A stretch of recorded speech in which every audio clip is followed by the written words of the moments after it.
If you're trying to move into the future in your marriage to create something new, stop looking back at your past. Stop weaponizing the past and using it as an instrument to hurt the person that you're with. You bring up the past and you conjure up the past and you dig up the past and then you hold the past in the face of your spouse. Look, see, remember this.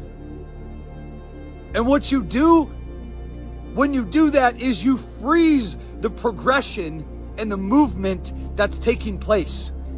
It's just like Sodom and Gomorrah. You look back on your past, and by looking back, God says, don't look back on what I've already saved you from. Look into the future for what I have for you. But what do?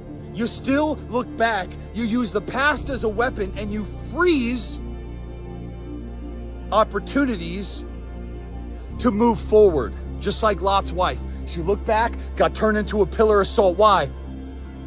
Don't look back on where you've been. Look forward on where you're going. If you truly want to change, stop talking about who you were and what you've done and what your spouse did and the things that went wrong, and start talking about where you're going, who you're becoming, how it's changing, how you're progressing, what you're noticing. Because guess what? Wherever your mind is focused, you're going to notice, you're going to pick up on that. How many of you guys have ever bought a new vehicle? You purchase a new vehicle, and within a month of owning this new vehicle, you start driving this vehicle around, and you start seeing the vehicle that you purchased everywhere on the road.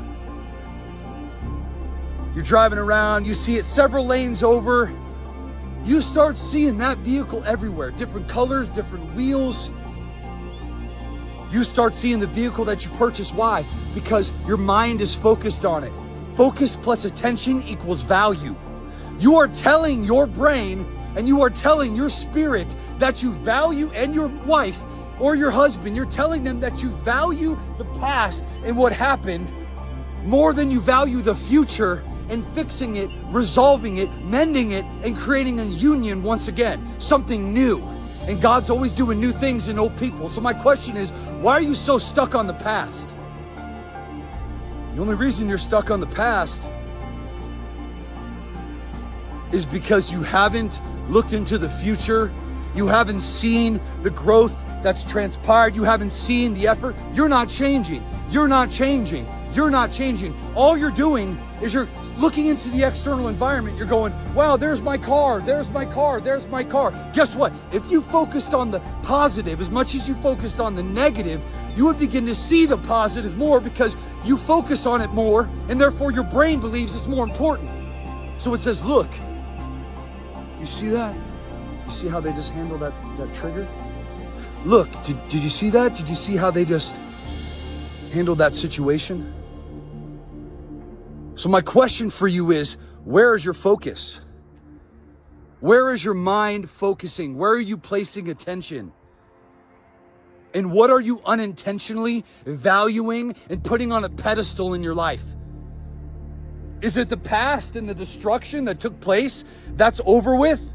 Or is it the progress, the movement, and the momentum, and the transformation that's taking place day by day, moment by moment, minute by minute, and in every little small interaction that you have with them?